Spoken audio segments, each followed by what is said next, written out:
বিকেলে শেষ হয়। শেষ দিনের সাক্ষ্যে তিনি বিবিসি, আল জাজিরা সহ বেশ কিছু সংবাদ মাধ্যমের তৈরি প্রামাণ্যচিত্র আদালতে প্রদর্শন করেন। এছাড়া জাতীয় ও আন্তর্জাতিক গণমাধ্যমে প্রকাশিত প্রতিবেদনের তথ্য উপস্থাপন করেন। সারা দেশের ৪১টা ডিস্ট্রিক্টের ৪৩৮টা স্পটে গুলি করে মানুষ হত্যা করা হয়েছে। ৫০টি জেলার বেশি জেলাতে মারণাস্ত্র ব্যবহার করা হয়েছে, যে গুলি করা হয়েছে আন্দোলন দমন।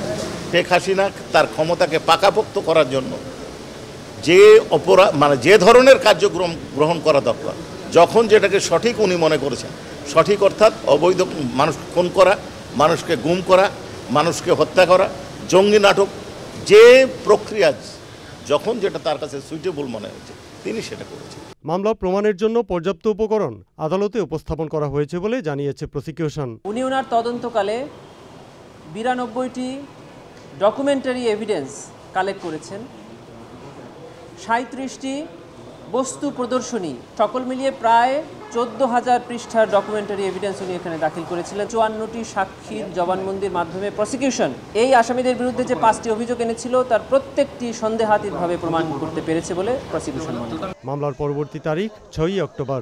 সাক্ষ্য গ্রহণ শেষ হওয়ার পর তদন্ত কর্মকর্তাকে জেরা শুরু করেছে আসামিপক্ষ। জেরা শেষ হওয়ার পর শুরু হবে যুক্তিতর্ক, আর যুক্তিতর্ক শেষ হলে মামলাটি থাকবে রায়ের জন্য অপেক্ষমান। পরাগ আজিম, চ্যানেল আই, আন্তর্জাতিক অপরাধ ট্রাইব্যুনাল, ঢাকা। খাগড়াছড়িতে জম্মু ছাত্র জনতার ব্যানারে ঢাকা সড়ক অবরোধ চতুর্থ দিনের মতো চলছে। খাগড়াছড়ির ঘটনাকে শারদীয় দুর্গোৎসব নস্যাতের পরিকল্পনা বলে মন্তব্য করেছেন স্বরাষ্ট্র উপদেষ্টা। র্যাব মহাপরিচালক বলেছেন, কারা কি উদ্দেশ্যে পাহাড়ে অশান্ত করতে চাচ্ছে তারা তদন্ত চলছে। জেলার চট্টগ্রাম, খাগড়াছড়ি ও ঢাকা খাগড়াছড়ি সড়কের অবরোধ শিথিল হলেও দূরপাল্লার বাস চলাচল শুরু হয়নি। জেলা সদর এবং গুইমারা উপজেলার প্রশাসনে জারি করা ১৪৪ ধারাও বহাল রয়েছে যাযাবর মিন্টুর রিপোর্ট। খাগড়াছড়ি শহর, শহরতলি ও গুইমারার অধিকাংশ দোকানপাট আজও বন্ধ। রাস্তায় সেনাবাহিনী টহলের পাশাপাশি বিজিবি ও পুলিশ মোতায়েন রয়েছে। খাগড়াছড়ি জোন কমান্ডার জানান, বর্তমানে খাগড়াছড়ি পৌরসভা, সদর উপজেলা ও গুইমারা উপজেলার পরিস্থিতি স্বাভাবিক রয়েছে। আমাদের চেকপোস্ট, আমাদের রেগুলার পেট্রোলিং, আমাদের অবৈধ অস্ত্র উদ্ধার অভিযান, সব কিছুর সমন্বয়ে আমাদের প্রচেষ্টা অব্যাহত আছে এবং ভবিষ্যৎ পরিকল্পনা আমাদের যারা অস্থিতিশীল করতে চায় তারা যত বেশি উচ্ছৃঙ্খল হবে, আমাদের পরিকল্পনা তত বেশি। মঙ্গলবার সকালে সেনানিবাসে আয়োজিত প্রেস ব্রিফিংয়ে ইউপিডিএফকে দেশের স্বার্থে অবরোধ প্রত্যাহার করে পরিস্থিতি শান্ত রাখার আহ্বান জানানো হয়। বাংলাদেশ সেনাবাহিনী এই বাংলাদেশের যে অবিচ্ছেদ্য অংশ, এটা রক্ষায় দৃঢ়প্রতিজ্ঞ এবং পার্বত্য চট্টগ্রামের সকল জাতিগোষ্ঠীর নিরাপত্তা রক্ষা নিশ্চিত এবং সার্বভৌমত্ব রক্ষায় বাংলাদেশ সেনাবাহিনী যে কোনো পদক্ষেপ গ্রহণের জন্য তৈরি আছে। খাগড়াছড়ি ঘটনাকে শারদীয় দুর্গোৎসব নস্যাতের পরিকল্পনা বলে মন্তব্য করেছেন স্বরাষ্ট্র উপদেষ্টা। এই একটা রেপের ঘটনাকে কি করে চয়ন সিংকে অলরেডি কিন্তু অ্যারেস্ট করা হয়েছে। এই ঘটনা নিয়ে এই একটা পরিস্থিতিটা অস্থিতিশীল করার চেষ্টা করছে। এই পূজাটা যেন নির্বিঘ্নে না হতে পারে এই জন্য চেষ্টা করছিল, কিন্তু তাদের সেই চেষ্টা ব্যর্থ হয়েছে। র্যাব মহাপরিচালক বলেন, আসামি গ্রেপ্তার সহ যথাযথ আইনি প্রক্রিয়া অনুসরণ করা হলেও কারা কি উদ্দেশ্যে পাহাড়কে অশান্ত করতে চাচ্ছে তার তদন্ত চলছে। পাহাড়ের ঘটনায় যদি বলি যে এখানে খুব তুচ্ছ কোনো ঘটনা নিয়ে সেটা একটা বড় আকারের একটি রূপ দেওয়ার চেষ্টা হয়। যেমন খাগড়াছড়িতে সম্প্রতি যে ঘটনা ঘটলো, যে একটি ধর্ষণের অভিযোগের কারণে সেখানে এই পরিস্থিতি উদ্ভব হয়েছে। আমরা দেখলাম যে সে পরিস্থিতি সেখানে উত্তপ্ত করা হয়, অশান্ত করা হয়। এর পিছনে কোনো না কোনো ইন্ধন আছে। 23 সেপ্টেম্বর খাগড়াছড়ি সদরে পাহাড়ি এক স্কুল ছাত্রীকে ধর্ষণের ঘটনার জেরে রোববার গুইমারার সহিংসতায় 3 জন পাহাড়ি নিহত এবং সেনা কর্মকর্তা সহ বহু পাহাড়ি ও বাঙালি আহত হন। যাযাবর মিন্টু, চ্যানেল আই। জাতীয় নির্বাচন ব্যাহত করতে কয়েকটি গোষ্ঠী ক্রিয়াশীল বলে মন্তব্য করেছেন পুলিশের আইজি বাহারুল আলম। সংবাদ সম্মেলনে তিনি বলেছেন, খাগড়াছড়ির ঘটনায় যাদের চক্রান্ত রয়েছে তাদের খুঁজে বের করতে তৎপরতা চালিয়ে যাচ্ছে আইনশৃঙ্খলা রক্ষাকারী বাহিনী। এনামুল কবির রূপমের রিপোর্ট। দুর্গাপূজার পাশাপাশি পুলিশের মামলা তদন্তের অগ্রগতি এবং আইনশৃঙ্খলা পরিস্থিতি নিয়ে পুলিশের আইজির সংবাদ সম্মেলন। সারা দেশের সব পূজা মণ্ডপে সমান নিরাপত্তা দেয়া হচ্ছে বলে জানান পুলিশ প্রধান। খাগড়াছড়ি পরিস্থিতি নিয়ে সাংবাদিকদের প্রশ্নের জবাব দেন আইজিপি। একজনকে অ্যারেস্ট করা হয়েছে, মামলা নেওয়া হয়েছে, ডাক্তারি পরীক্ষা করা হয়েছে, তারপরে কেন এই জিনিসটাকে ফুলিয়ে ফাঁপিয়ে বড় করা হচ্ছে? মানে গাফিলতিটা কোথায় আমাদের? কেন এই জিনিসটাকে কেন এত বড় করা হচ্ছে? মানে যারা অস্থিতিশীলতা তৈরি করতে চাচ্ছে তারা এই ছোটোখাটো একটা যে ইস্যু নিয়ে they are trying to blow it up. Police প্রধান বলেন, কোনো থানায় ভুক্তভোগীদের মামলা না নিয়ে সাদা কাগজে অভিযোগপত্র নিয়ে তদন্তের নামে সময়ক্ষেপণ করা হলে সেসব থানার ওসিদের বিরুদ্ধে ব্যবস্থা নেওয়া হবে। আগামী জাতীয় নির্বাচন নিয়েও মন্তব্য করেন তিনি। পেছনে নানান ধরনের শক্তি ক্রিয়াশীল থাকে, আপনারা জানেন। আমরা একটা ট্রানজিশনাল টাইমের মধ্যে দিয়ে যাচ্ছি। আমাদের জাতির জন্য, দেশের জন্য অত্যন্ত গুরুত্বপূর্ণ নির্বাচন। এখন এই পরিবেশটা আপনারা জানেন যে এটা ব্যাহত করার জন্য দেয়ার আর সো মেনি এলিমেন্টস যারা এগুলো কাজ করে। নানান ধরনের রিয়াকশনারি এলিমেন্টস আছে যারা সম্প্রীতি বিনষ্ট করতে চায়। আলটিমেটলি সমাজ অস্থির হলে সেই গোলটা গিয়ে হবে আলটিমেটলি যে আমাদের একটা শান্তিপূর্ণ ইলেকশন যেন ক্ষতিগ্রস্ত হয়। জুলাই আন্দোলনের ঘটনায় করা 18টি হত্যা মামলা সহ 55টি মামলায় আদালতে চার্জশিট দেওয়ার কথা জানানো হয় সংবাদ সম্মেলনে। এসব ঘটনায় আসামিদের সঙ্গে গ্রেপ্তার আছেন 21 জন পুলিশ কর্মকর্তা। Enamul Kabir Rupam, channel I, Dhaka. দেখলেন এনামুল কবির রূপমের রিপোর্ট। দেশে ডক্টর ইউনূসের জনপ্রিয়তা কমেছে বলে মন্তব্য করেছেন রাষ্ট্রচিন্তক ফরহাদ মজহার। অন্তর্বর্তী সরকারকে অবৈধ উল্লেখ করে রাজধানীতে সেমিনারে তিনি বলেছেন, ডক্টর ইউনূসের প্রথম কাজ হবে সরকারের বৈধতা নেওয়া, যার ভিত্তি হবে গণ অভ্যুত্থান। সরকারের নির্বাচন ঘোষণার সমালোচনা করে এই কবি ও চিন্তক বলেন, ডক্টর ইউনূস বাংলাদেশকে ভুল পথে নিয়ে গেছেন। গণ অভ্যুত্থানে ক্ষমতাচ্যুত প্রধানমন্ত্রী যে রাষ্ট্রপতির কাছে পদত্যাগ করেছেন তার প্রমাণও দেখতে চান ফরহাদ মজহার। পান্থর রহমান জানাচ্ছেন বিস্তারিত। রাজধানীতে ফ্যাসিস্ট রাষ্ট্র ব্যবস্থা ও নির্বাচন নিয়ে আলোচনায় গণ অভ্যুত্থান পরবর্তী মানুষের প্রত্যাশা ও প্রাপ্তির পাশাপাশি কাঠামোগত সংস্কার ও ভবিষ্যৎ রাজনীতি নিয়ে কথা বলেন বক্তারা। সিএসি উনি বলছেন যে উনি কল রেকর্ড ফাঁসের ভয়ে কথা বলতে চান না। তাহলে আমাদের কথা বলা বন্ধ করে দিতে হবে। সবার কথা কল রেকর্ড ফাঁস তো আমারও হয়ে যাবে। তা আপনি এমন কথা কেন বলবেন যে কল রেকর্ড ফাঁস হয়ে গেলে আপনি ভয় পান? তাহলে কথাই যদি না বলেন তাহলে আপনি ইলেকশন পরিচালনা করবেন কিভাবে? জুলাই সনদের এই ব্যাপারটা যদি আমরা আইনগত ভিত্তি দিতে না পারি তাহলে এই জুলাই আগস্টের গণ অভ্যুত্থানই আমাকে আবার আশার মেয়ে কাঠ করে দাঁড় করাবে। বিশাল বহর নিয়ে যুক্তরাষ্ট্র সফর, সেনাবাহিনীকে বিতর্কিত করা ও বিদেশিদের কাছে বন্দর তুলে দেওয়ার মতো বিষয়ের সমালোচনা করে ফরহাদ মজহার অভিযোগ করেন, এই সরকার বিদেশিদের জন্য কাজ করছে। আপনি তো গণ অভ্যুত্থানের মধ্য দিয়ে এসেছেন, আপনি গণ অভ্যুত্থানের মহানায়ক নন, আপনি গণ অভ্যুত্থানের কেউ নন, আপনি একটা অবৈধ সরকার। আপনি প্রথম দিন থেকে বলছি আপনি অবৈধ সরকার। অবৈধ সরকার বলা মানে এই নয় যে আপনাকে আমরা চাই না, এটা মানে হচ্ছে আপনার প্রথম কাজ আপনার নিজের বৈধতা নিশ্চিত করা। আপনার নিজের বৈধতা নিশ্চিত করবার একটা মাত্র পথ আছে, সেটা হলো গণ অভ্যুত্থান। কারণ গণ অভ্যুত্থান সংবিধান মেনে ঘটেনি। আমি জানি না কিসের ভিত্তিতে আপনি নির্বাচন এত অস্থির হয়ে গেছেন।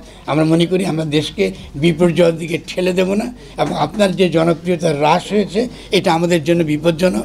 ফিলিস্তিনের পক্ষে কথা না বলায় জামায়াত সহ ইসলামী দলগুলোর বিরুদ্ধে মার্কিন তোষণের অভিযোগ তোলেন ফরহাদ মজহার। Panthar Rahman, channel I, Dhaka. বিএনপির স্থায়ী কমিটির সদস্য সালাউদ্দিন আহমেদ বলেছেন, জনগণ এখন নির্বাচনমুখী।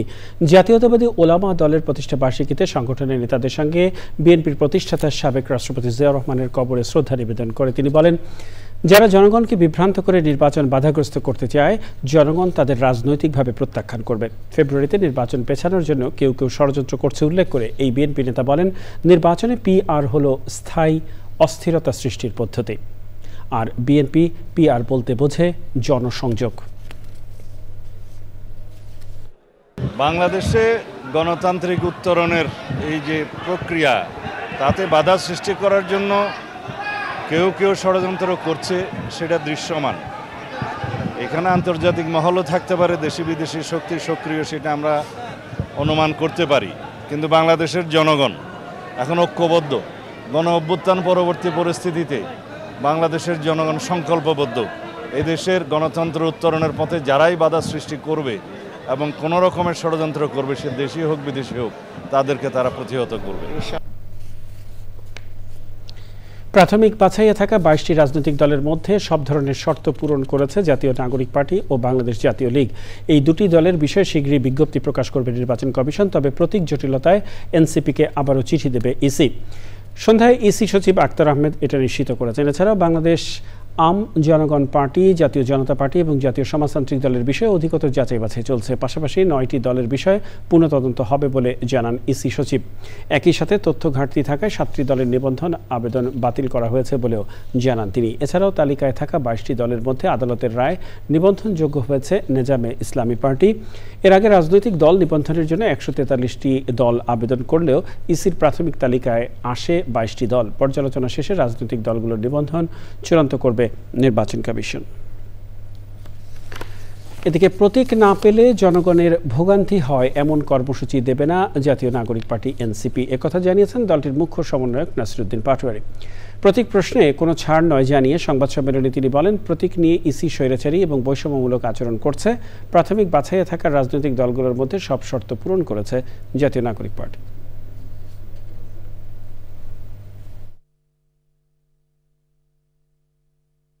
আমরা আমাদের প্রথম যে চিঠিটা দিয়েছিলাম সেখানে পরবর্তী চিঠিতে আমরা সংশোধন করেছি।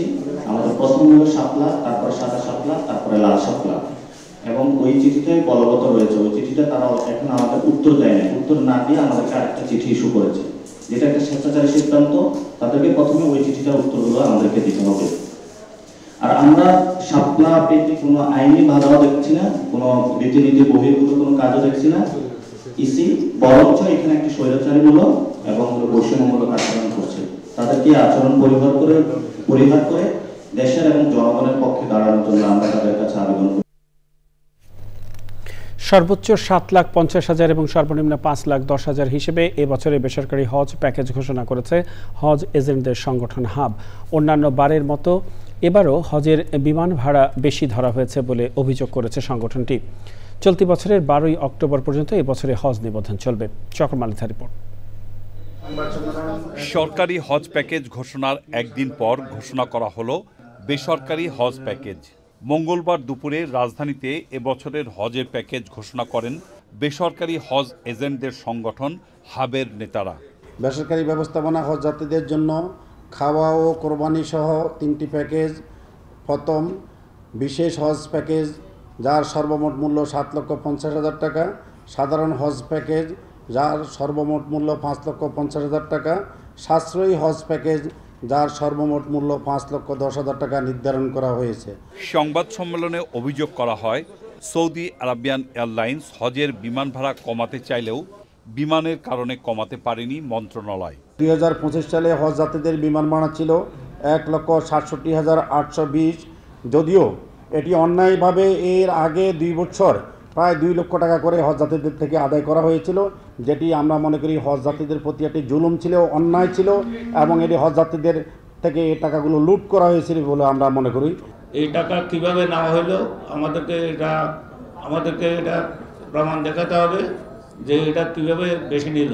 হজ যাত্রী পরিবহনে যে 3টি এয়ারলাইন্স আছে আপনারা জেনেছেন, বাকি 2টি এয়ারলাইন্স লিখিতভাবে তারা মন্ত্রণালয়কে অবহিত করেছেন। $1100 মধ্যে তারা হজ যাত্রী পরিবহন করতে পারবেন। চাঁদ দেখা সাপেক্ষে 2026 সালের হজ 26শে মে।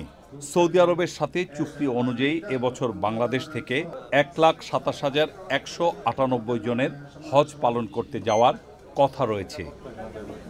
চক্রমালিথা, চ্যানেল আই, ঢাকা।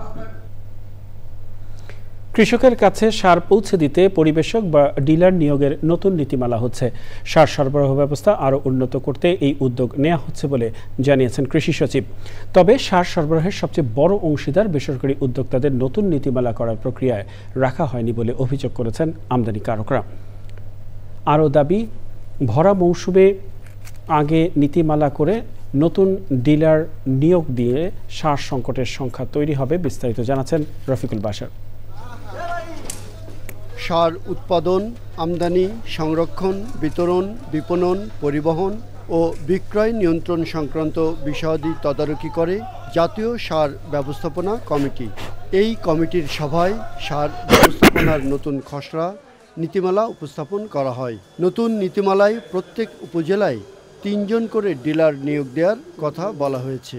দ্রুত সময়ের মধ্যে নীতিমালা চূড়ান্ত হবে বলে বৈঠক শেষে জানান কৃষি সচিব। ডিলারশিপ যেটা হচ্ছে মাঠ পর্যায়ে যে ডিলারশিপ আছে সেটা এখন তো বিসিএস এবং বিডিসি ডিলার ছিল, ওটা একটা সমন্বিত নীতিমালা করে আমরা সরকার একটা নির্দিষ্ট সিঙ্গেল প্ল্যাটফর্মের মধ্যে সেই ডিলারশিপগুলো সেরকম এটার একটা মানে আমরা যে খসড়াটা করেছি সেটা আজকে জাতীয় কমিটিতে উপস্থাপন হয়েছে।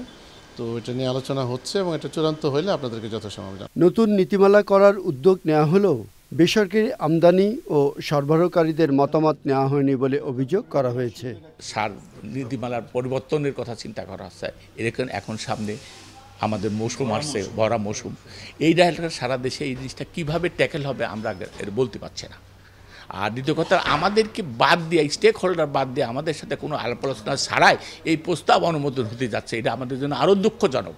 এবং নট অনলি দ্যাট, এবং আমদানিকারকের দিয়ে ওনারা যে সমস্ত বিভিন্ন কার্যক্রমগুলো চালাচ্ছে সেটা কোনো নীতিমালা করা, কোনো একটা টেন্ডারের আগে যে সমস্ত মানে পয়েন্টগুলো তারা সেখানে উল্লেখ করে সেটা আমাদের সাথে কোনো আলাপ আলোচনা ছাড়া যে নীতিমালার মাধ্যমে আমাদের ডিলাররাও ব্যবসা করতে পারে এবং কৃষকরাও যাতে সরকারি ন্যায্য মূল্যে যারা মালটা পেতে পারে সে ব্যবস্থা করা উচিত।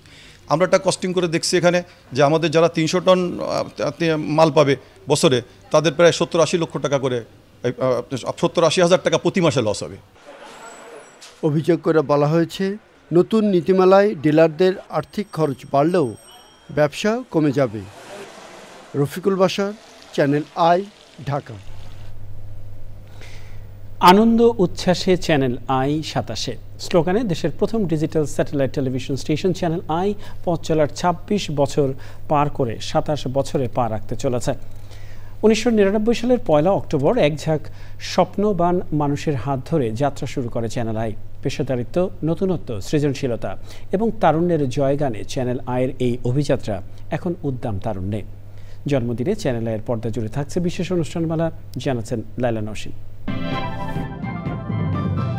এখন থেকে 26 বছর আগে 1999 সালের 1 অক্টোবর এদেশে ইতিহাস সৃষ্টি করে প্রথম ডিজিটাল টেলিভিশন হিসেবে যাত্রা শুরু করে চ্যানেল আই। চ্যানেল আই, হৃদয়ে বাংলাদেশ। হৃদয়ে বাংলাদেশকে ধারণ করে মানুষ যা দেখতে চায়, যা শুনতে চায়, যা উপলব্ধি করতে চায় তা নিয়েই চ্যানেল আইয়ের পথ চলা 27 বছরে পড়তে যাচ্ছে। এবারের জন্মদিনের স্লোগান আনন্দ উচ্ছ্বাসে চ্যানেল আই 27। চ্যানেল আইয়ের 27 বছরে পদার্পণে এবছর চ্যানেল আই প্রাঙ্গণে থাকছে না সাংস্কৃতিক অনুষ্ঠান এবং কেক কাটার আয়োজন, তবে বর্ণিল আয়োজনে পর্দা জুড়ে থাকবে জন্মদিনের উচ্ছ্বাস। পথ চলার প্রথম প্রহরে রাত 12টা 1 মিনিটে থাকবে আজকের সংবাদপত্রের বিশেষ পর্ব। জন্মদিনের প্রথম প্রহরে সকাল 7:30টায় গান দিয়ে শুরুর অনুষ্ঠানে সঙ্গীত পরিবেশন করবেন শিল্পী ফেরদৌস আরা, রফিকুল আলম, আবিদা সুলতানা এবং অনিমা রায়। সকাল 9:30টায় থাকছে সংবাদপত্রে বাংলাদেশের বিশেষ পর্ব। সকাল 10টায় প্রচার হবে জিল্লুর রহমানের উপস্থাপনায় তৃতীয় মাত্রার বিশেষ পর্ব। সকাল 11টা 5 মিনিটে শাইখ সিরাজের পরিকল্পনা ও পরিচালনায় আলো ছায়ার শ্বেতপত্র। 12টা 5 মিনিটে বিশেষ তারকা কথনে অতিথি হিসেবে থাকবেন লাক্স চ্যানেলের সুপারস্টার মেহজাবিন। 2:30টায় দেখানো হবে অনন্য মামুন পরিচালিত চলচ্চিত্র দরদ। বিকেল 5:30টায় শিল্পী হাশিম মাহমুদের মায়ের জন্য গান। এই অনুষ্ঠানের উপস্থাপনায় আফসানা মিমি, পরিচালনায় অনন্যা রুমা। সন্ধ্যা 6টা 10 মিনিটে রাজু আলিমের প্রযোজনায় আফজাল হোসেনের উপস্থাপনায় সেই টেলিভিশন এই টেলিভিশন। রাত 7টা 50 মিনিটে সৈয়দ শাকিল পরিচালিত বিশেষ নাটক ফরেস্ট হিলের এক দুপুরে। রাত 9টা 40 মিনিটে থাকছে 1999 সালের 1 অক্টোবর সন্ধ্যা 6টায় চ্যানেল আই এর ট্রান্সমিশন শুরুর প্রথম টেপ নিয়ে শাইখ সিরাজের পরিকল্পনা, পরিচালনা ও উপস্থাপনায় বিশেষ অনুষ্ঠান ফার্স্ট টেপ। শুভ সন্ধ্যা। এ অনুষ্ঠানে কথা বলেছেন ইমদাদুল হক মিলন, গীতালি হাসান, নিমা রহমান, ঈশিতা, আগুন, আব্দুল নূর তুষার, মেহরিন ভুইয়া, রম্য রহিম, রুমা এবং শুভ। রাত 10টা 10 মিনিটে মুকিত মজুমদার বাবুর পরিকল্পনা ও উপস্থাপনায় জন্মদিনের বিশেষ অনুষ্ঠান ফিরে দেখা প্রকৃতি ও জীবন।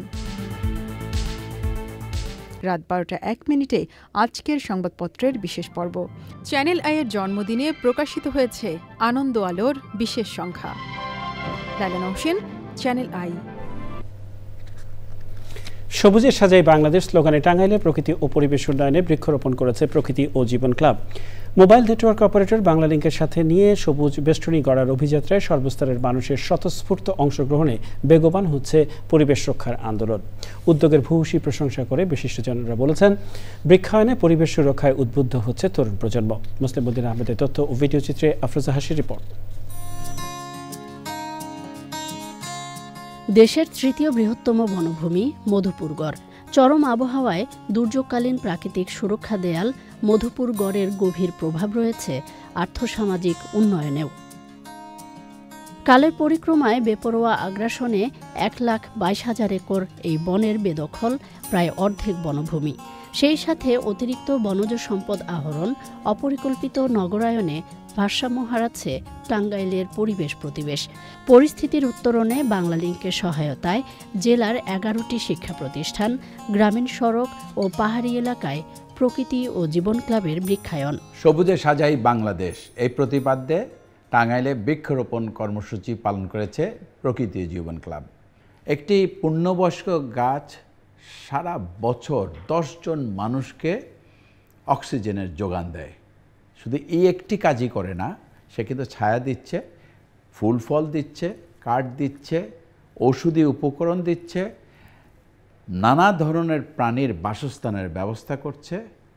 এই ধরিত্রীকে ভালো রাখার জন্য এর চেয়ে আর বেশি কী উপকার হতে পারে। সুতরাং আমরা আসুন সবাই হাতে হাত মিলিয়ে এই সারা বাংলাদেশে বৃক্ষরোপণের কর্মসূচিকে এগিয়ে নিয়ে যাই এবং বাংলাদেশটাকে সবুজে ছেয়ে ফেলি। হাজারো শিক্ষার্থীর উচ্ছ্বসিত অংশগ্রহণে সবুজ উৎসবে আনে ভিন্ন মাত্রা। গাছ না থাকলে আমাদের কি বেঁচে থাকতে পারতাম না। যদি আমরা গাছ লাগাতে থাকি তাহলে পরিবেশ রক্ষা হবে। এই দেশটি সবুজে সবুজময় হয়ে উঠুক। আমাদের ছাত্রছাত্রীদের মধ্যে একটা অ্যাওয়ারনেস তৈরি করতে চাই। আগামী প্রজন্মের মাঝে আমরা ছড়িয়ে দিতে চাই এই সবুজের সমারোহ। আমাদের এই গাছ লাগানো অভিযান অব্যাহত থাকবে। সম্মিলিত প্রচেষ্টায় সারা দেশ সবুজে ভরে উঠবে প্রত্যাশা বিশিষ্টজনদের। কর্মসূচিতে বাংলালিংক অংশ নিতে পেরে গর্বিত এবং ভবিষ্যতে এই ধরনের ভালো কাজের সাথে বাংলালিংক সবসময় থাকবে। প্রকৃতি ও জীবন ফাউন্ডেশনের মাধ্যমে যেন এই কর্মসূচিটা আরও সামনে বজায় থাকে এই কামনা করছি।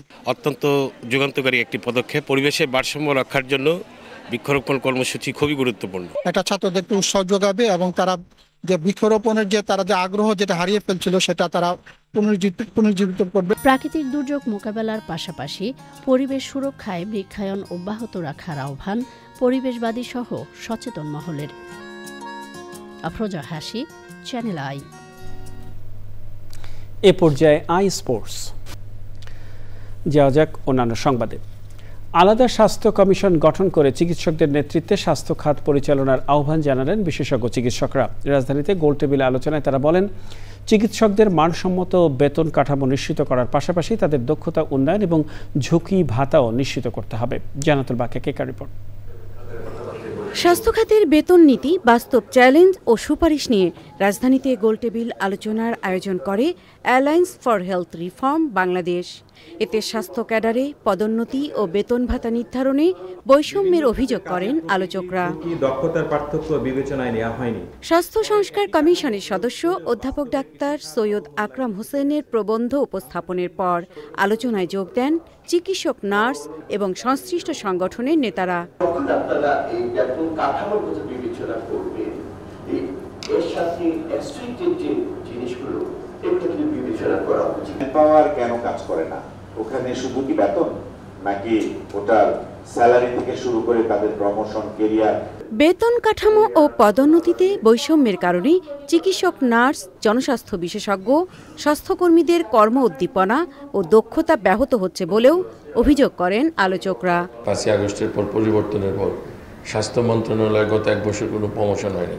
সংস্কারের প্রস্তাব দিছে যে স্বাস্থ্য মন্ত্রণালয় 3টা ভাগে ভাগ হবে, 3 জন সেক্রেটারি থাকবেন, 1 জন মুখ্য সচিব থাকবেন। সবকিছু বাদ দিয়ে এখন আবার একীভূত হয়ে যাচ্ছে।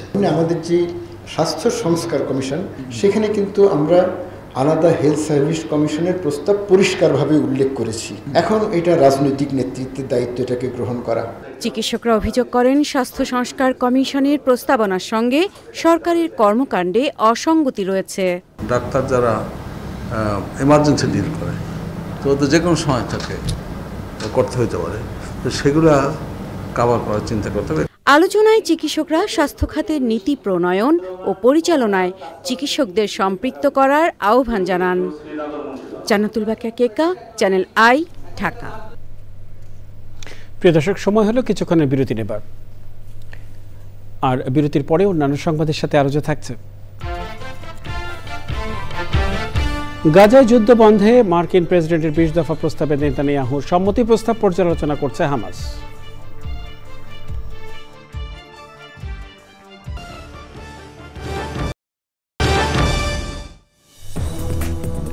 আমন্ত্রণ আরো একবার চ্যানেল আই সংবাদে। এ পর্যায়ে নিটল টাটা আন্তর্জাতিক সংবাদ।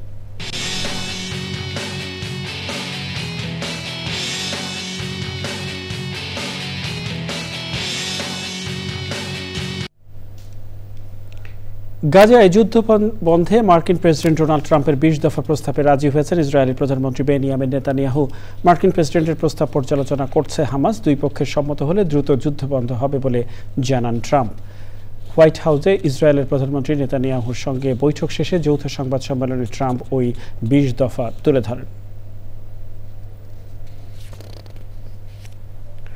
ঢাকা ব্যাংক পিএলসি বাণিজ্য সংবাদ।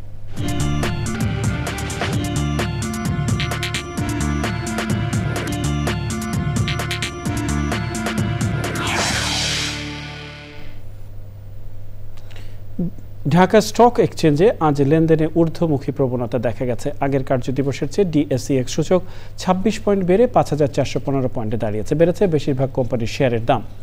হাত বদল হয়েছে 397টি কোম্পানির 696 কোটি 80 লাখ টাকার শেয়ার ও মিউচুয়াল ফান্ড, যা আগের কার্যদিবসের চেয়ে 97 কোটি 47 লাখ টাকা বেশি।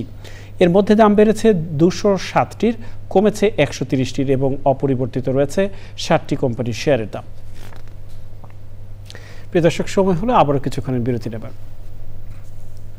আর বিরতির পরে আরো যা থাকছে। পঞ্চম দিনের মতো চাঁপাইনবাবগঞ্জ, রাজশাহী, নাটোর জেলা থেকে ঢাকা রুটে বাস চলাচল বন্ধ, বিপাকে যাত্রীরা।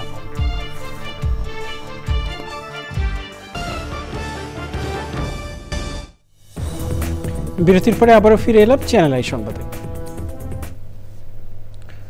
পঞ্চম দিনের মতো চাঁপাইনবাবগঞ্জ, রাজশাহী এবং নাটোর জেলা থেকে ঢাকা রুটে বাস চলাচল বন্ধ রেখেছেন মালিকরা। শ্রমিকদের বেতন বাড়ানোর ইস্যুতে পূর্ব ঘোষণা ছাড়াই গত শুক্রবার রাত থেকে বাস চলাচল বন্ধ করে দেয় তারা। উত্তরবঙ্গ সড়ক পরিবহন গ্রুপের মহাসচিব নজরুল ইসলাম হেলাল বলেন, শ্রমিকদের দাবিতে বেতন বাড়ালেও তারা আরও কিছু সুযোগ সুবিধা দাবি করে। এসব নিয়ে সমঝোতা না হওয়ায় মালিকরা বাস বন্ধ করে দিতে বাধ্য হয়।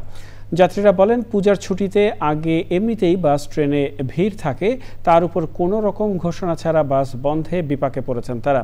দাবি না আদায় হওয়া পর্যন্ত গাড়ি চালাবেন না বলে জানান ড্রাইভার এবং শ্রমিকরা। তবে একতা ট্রান্সপোর্টের বাস রাজশাহী ঢাকা রুটে স্বাভাবিক সময়ের মতোই চলাচল করছে। রাজধানীর ধানমন্ডি থানায় প্রতারণা এবং চাঁদাবাজির অভিযোগে আলোচিত মডেল এবং লিডারশিপ ট্রেনার মেঘনা আলমের পাসপোর্ট ফেরত চেয়ে করা আবেদন নামঞ্জুর করেছে আদালত। ঢাকার মেট্রোপলিটন ম্যাজিস্ট্রেট আরিফুর রহমানের আদালতে জব্দ থাকা মোবাইল, আইপ্যাড এবং পাসপোর্ট নিজ জিম্মায় চেয়ে আবেদন করেন মেঘনা আলমের আইনজীবী। পরে শুনানি শেষে বিচারক আবেদন নামঞ্জুর করেন। হাজিরা দিয়ে মেঘনা আলম আদালতের কাছে পাসপোর্টটি ফেরত দেওয়ার দাবি জানিয়েছেন। এর আগে গত 10 এপ্রিল বিশেষ ক্ষমতা আইনে 30 দিনের আটকাদেশ দিয়ে মডেল মেঘনা কারাগারে পাঠানো হয়। পরে তার 30 দিনের আটকাদেশ বাতিল হয়েছিল। গত 17 এপ্রিল ধানমন্ডি থানায় মামলায় তাকে গ্রেফতার দেখানো হয়। পরে গত 28 এপ্রিল আদালত তার জামিন মঞ্জুর করে। পরদিন 29 এপ্রিল তিনি কারামুক্ত হন।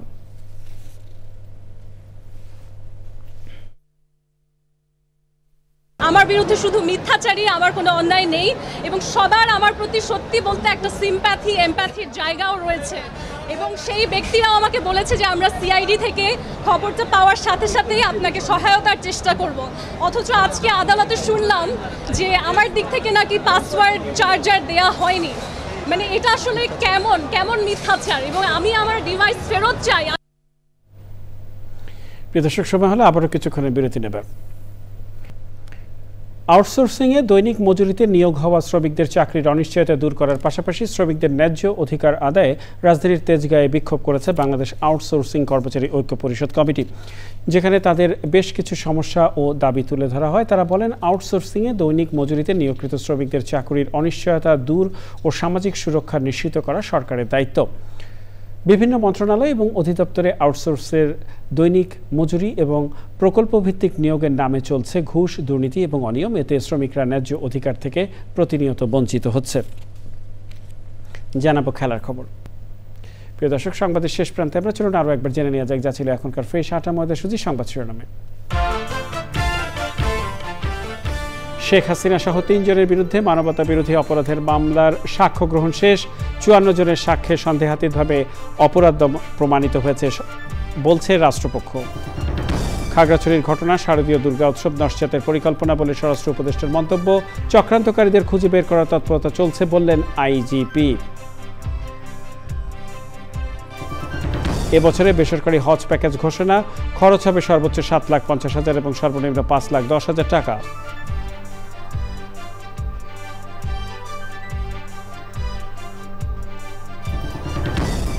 আনন্দ উচ্ছ্বাসে চ্যানেল আই 27 স্লোগানে 1 অক্টোবর চ্যানেল আইয়ের জন্মদিন।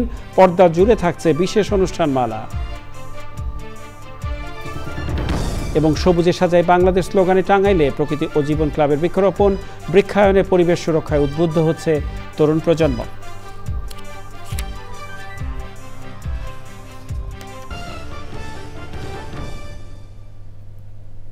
প্রিয় দর্শকের সাথে শেষ করছি এখনকার সংবাদ আয়োজন। সংবাদে এতক্ষণ আমাদের সাথে থাকার জন্য সংবাদ টিমের সবার পক্ষ থেকে আপনাদের আবারও শুভেচ্ছা।